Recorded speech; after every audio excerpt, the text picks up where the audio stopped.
Hey guys, what is up? This is Byron, the Multiple Interestman here, and welcome to another episode of Byron's Bios. Now tonight, I am reviewing another Halloween movie, which is technically new to my bio series, but not like when I reviewed a couple of them in the past, which they were not horror movies. And this one is a PG-13 rated film that's based on a horror gaming franchise that we know and love, which is none other than Five Nights at Freddy's. And I got my shirt on to promote this right here. Now before we get started, I will warn you that there will be a few spoilers, but I won't be giving away everything from the film.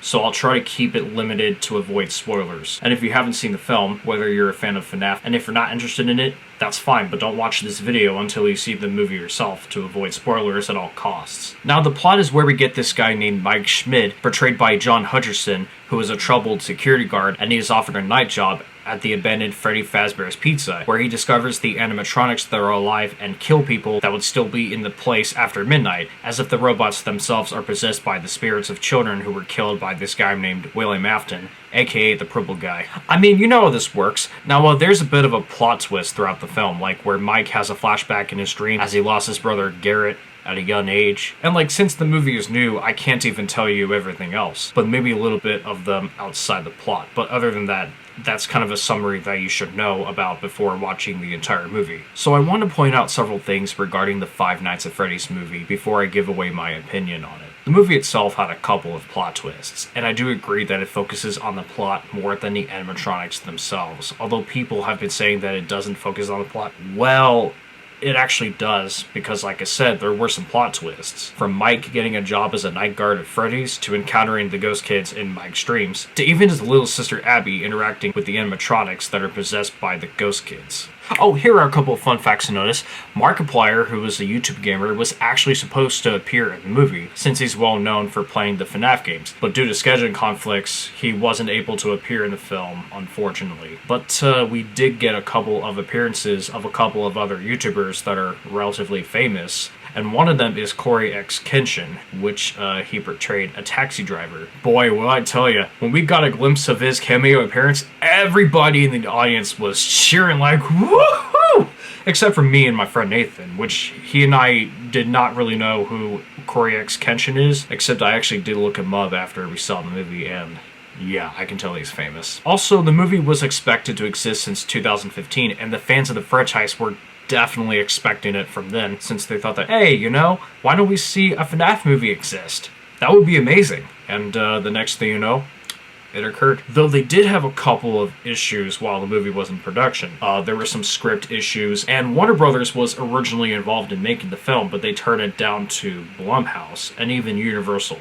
So it was highly anticipated for a long time. As much as I don't trust critics, I can understand what they're talking about when it comes to them being uninterested in the movie because of the issues that the movie generally has, like slow pacing, for instance. Not to mention the fact that they have the animatronics showing red eyes as if they're looking like they're high instead of white or red dots. It just doesn't make any sense regarding that. Sure, there were also a lack of jump scares, but I thought that most of them were a bit thrilling, and most of them were expected anyway. Hell, even the cheap jump scare that we get is where Mike finds the balloon boy sitting on the shelf. I can understand why the jump scare does not generally work, but hey, it was just to see a couple of cameo appearances of Balloon Boy, which he did not appear in any FNAF games until the second one came out. As a longtime FNAF fan myself, what the non-FNAF fans have to understand is that the movie is based off of not only the games themselves, but also the theories and hidden lores that are involved in the game. This part may contain a couple of spoilers, but one of the most recognizable hidden lores that one part of the movie is based off of, for example,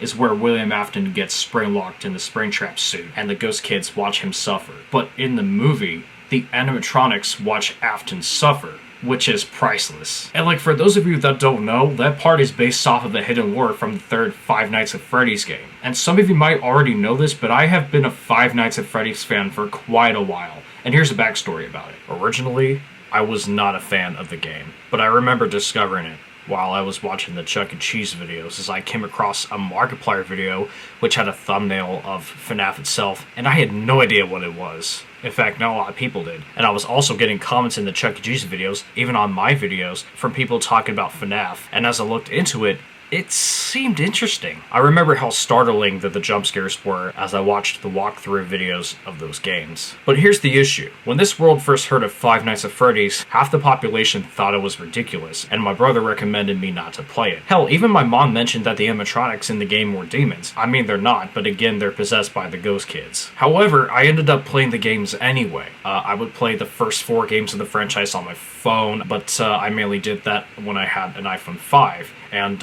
regardless of how startling that the jump scares were, FNAF got me into horror more than ever. And back when I had an iPhone 5, I used to have a FNAF phone cover that had Freddy, Bonnie, Chica, Foxy, and Marionette in it. But it was experiencing some wear and tear because I would sometimes drop my phone unintentionally and it would cause a couple pieces to break. I had also collected a lot of dolls and even figurines. I have this FNAF shirt right here. I once had a FNAF blanket that my mom got me when I was 15, and I remember taking it with us one time when we were heading to a Christmas festival in Loveland to keep myself warm on that long car ride that we took. I also got a Five Nights at Freddy's poster that I actually have right here today. As you can tell, Five Nights at Freddy's. Oh, yeah. And dude, I gotta tell you this fun story about this poster. I actually got this when I was 16, and it was just a blessing. Now, I am aware of the games like Sister Location, Pizzeria Simulator, and Security Breach, which I heard that the recent game is not that good. But I did, however, play the Help Wanted game for quite some time, which apparently isn't bad, but I think it's better on the VR, like, you know, virtual reality, which honestly I have not played it through virtual reality yet, but eventually I will. For those of you that don't know, the reason the game itself has been relevant in the first place is because Scott Cawthon had an idea of making a horror type of game that would involve animatronics, because some of the games that he previously created had a few characters that looked like animatronics. Or wait, was it just one game? But FNAF is also inspired by a real entertainment place called Chuck E. Cheese, which also has animatronics. From then, a lot of people find the animatronics to be creepy, or look creepy. While the animatronics don't creep me out, I can see why though. Eventually, that fear became so relatable to people that are terrified of animatronics in general, that the gaming franchise had suddenly become a massive success. On the other hand, do I think that the PG-13 rating is perfect?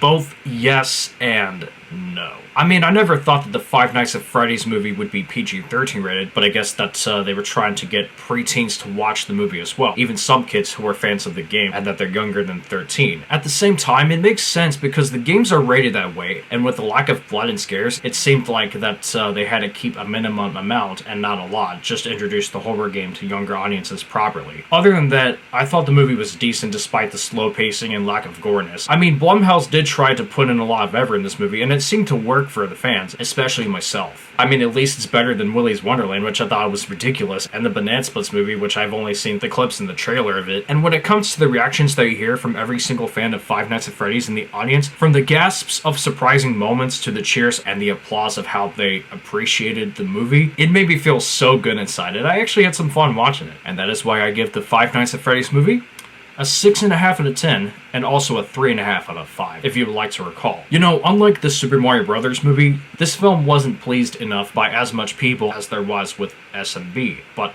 I'm definitely surprised that I kind of liked it by how some elements of the movie looked and how it nearly turned out to be. And not to mention, I might watch it again on Peacock sometime, or maybe on Amazon Prime. And also not to mention, but I am eager to see the sequels that are going to be coming out in the next several years, which I'm actually eager for as a fan, and hopefully those films would be better, especially the second film. From what I heard is that Blumhouse is actually taking what the critics are saying regarding the first movie and improve the way they do their films with FNAF, starting with the second movie, which is interesting. So yeah, I just can't wait to see it when it comes out. So there you have it, guys. That is my review on Five Nights at Freddy's, the freaking movie. I hope you guys enjoyed this episode of Byron's Bios. Be sure to hit the like button and also subscribe if you have yet done so. And I will see you guys in the next video. Until then, this is me, Byron, the Multiple Interests Man, or if I would like to call it, the Multiple Potentialite, signing off. Double peace.